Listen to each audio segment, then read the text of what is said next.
and thank you for joining us for Coffee Conversations. Coffee Conversations is a part of Cumberland Family Academy, a Cumberland County Schools initiative that seeks to meet the needs of our families by providing needed information from some of our school district leadership and staff. With each episode, it is our goal to engage in conversations that are informative, insightful, and encouraging for Cumberland County Schools families. Today, we are glad to have with us our 2022 Teacher of the Year, Mr. Daniel Smith from Westover High School. Thank you, Daniel, so much for joining us. Thanks for having me. It's a pleasure. I'm glad to be here.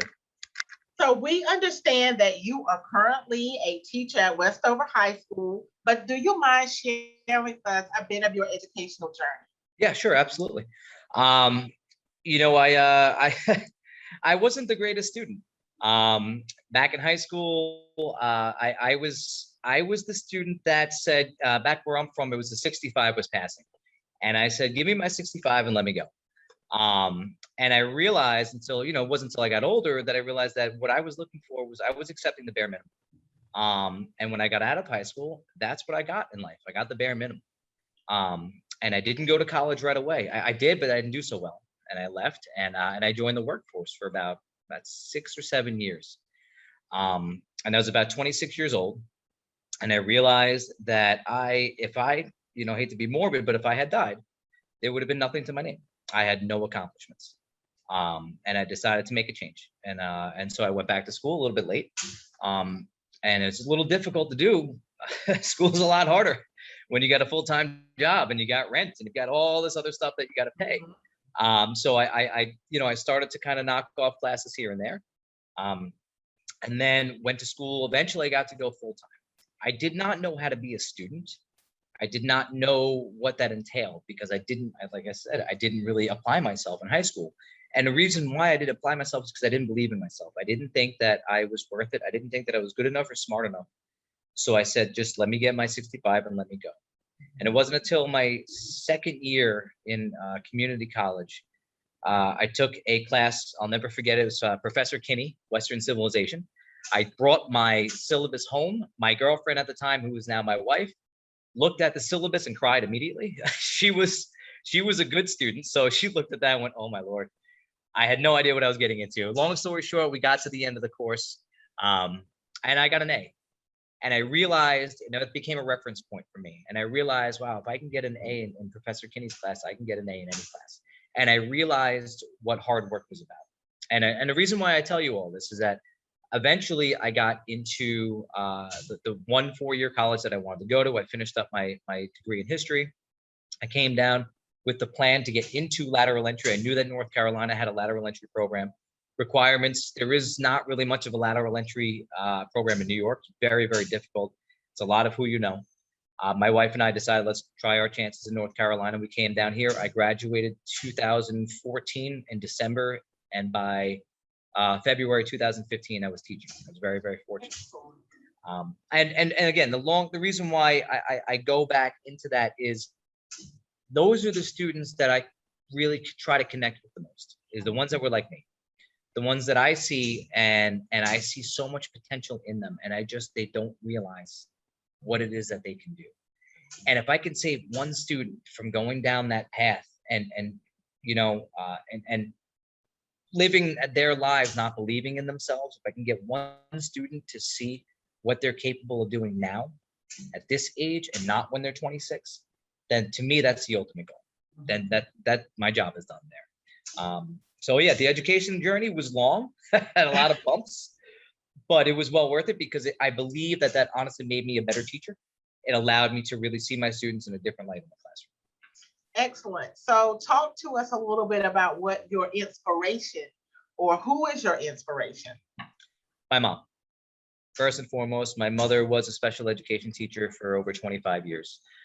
She unfortunately passed very, very quickly, March 15th, 2019, while I was in first period. I got a phone call. It was an awful day.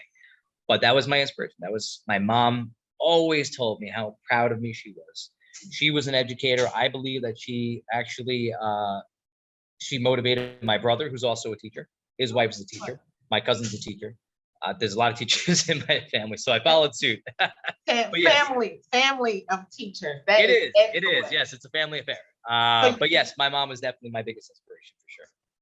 so we know that COVID-19, which we have dealt with last year and currently still dealing with COVID-19, it was an unprecedented year for us in the world, and more specifically public education. What have you done to continue to provide the best educational experience for the students that you work with? There's two fronts to this. There is the front last year as far as the virtual learning. That was incredibly difficult. You know, if anybody, any teacher you ask, it's very hard to teach to, 25 gray boxes on a screen. It's very difficult. In the classroom, it's a little bit easier, but you obviously have COVID in the back of your head. The foundation of which I believe of all education and all learning is based upon is relationships. So for me, every student is kind of like a locked door. They need to trust me, and they need to know that I am here to help them out, and I'm here to help them grow. And so my job is to build a genuine relationship, right, based upon mutual respect and trust, that they can then kind of open the door, let me in, and then we can begin the education journey together. They could be my co-pilot. It doesn't necessarily mean I am the leader and they're the follower. No, we're in this together. But as far as it goes with COVID, it really challenged you to really build that relationship, because it was very, very difficult to do online.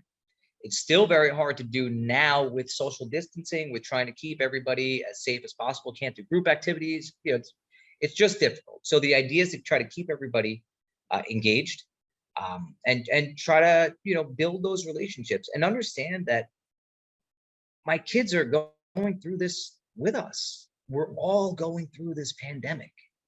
They're scared. Teachers are scared, but we're here. And so the best that we can do is we got to suit up and we got to show up, and we got to give each other everything that we've got. That's the best we can do.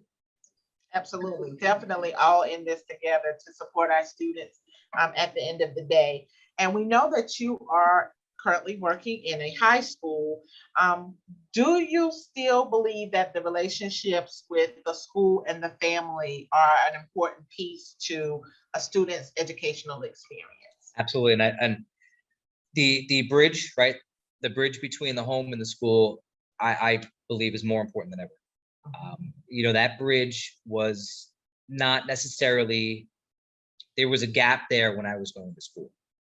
My family and my school were not necessarily on the same page, and I fell through the cracks. So I know firsthand what that can look like and what that can be like. As a teacher, I spoke to 3 parents today, and it's more than just, it's not like, all right, Johnny isn't doing homework. It's, hey, I'm just concerned, is Johnny okay? I noticed that there were some assignments that aren't in. What can I do? What can we do as a team to make sure that Johnny's taken care of or Susie's taken care of, whatever it is, whatever the case may be. But if there is a complete disconnect between the home and the school, and there are lessons being taught on both sides without a bridge right between both of them, those lessons are not going to be learned, and those are life lessons. So yeah, the bridge between home and school, I believe, is more important than ever, especially considering kids coming back from COVID isolation. We were having a discussion today with our kids, and they we're talking about in school or out of school, like what's the best option, and they want to be here. Many of them really talked about how isolated they were and how they've had a lot of trouble coming back from it socially, right? So we've got to be able to bridge that, those 2 areas to make sure that our kids have the best chance of coming through this in the best mind frame as possible. Absolutely. So never forgetting the relationship with the family being so important, even when our children are older children, our high school age children still need a level of support, and that bridge, as you called it. So you have done great work. It is obvious you have done great work because you are our 2022 Teacher of the Year. So what are you most looking forward to as in your role as the Teacher of the Year? I got to be honest, I'm really not sure what to expect. I do feel like that it's probably just started. it's been a little overwhelming over the last couple of days. I honestly, what I look forward to the most, I just want to be of service. I just want to help. So any way that I can help anybody or help in any way is really, that's what I'm game for. That's what I try to do the most. I just try to be helpful. And if I can help a new teacher, a veteran teacher, it doesn't matter. If I can help anybody, it doesn't matter. So that's really, the role that I'm most comfortable doing, is just kind of being there to be supportive and to be helpful. And any way that I can do that, I'm definitely up for. And I feel like this is probably the best opportunity for me to go and lend a helping hand, or be of support to anybody in the county, any teacher, any student that I can help out. Excellent. So before we wrap up, do you have any words that you would like to share with our parents that may be watching today? We're trying. It's been a tough year. Be patient with us. The teachers, I know all across the county, we're spread thin. We're doing the best that we can to help out every student. And I know that we know that the parents are too. So we're all in this together. Like, this is a team effort. It's not, parents on one side and teachers on the other side. We're all here together. And the main focus is the kids. And so just, this has been tough.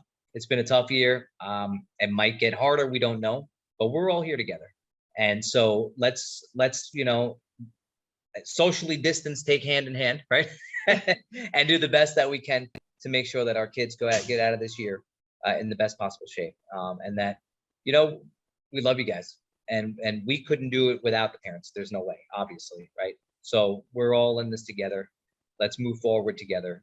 And let's do everything we can to make sure we keep the focus on the kids. Thank you so much. Thank you for those words. Thank you for encouraging the students that you work with. Thank you for encouraging other teachers that are watching you as you stand out as our 2022 Teacher of the Year.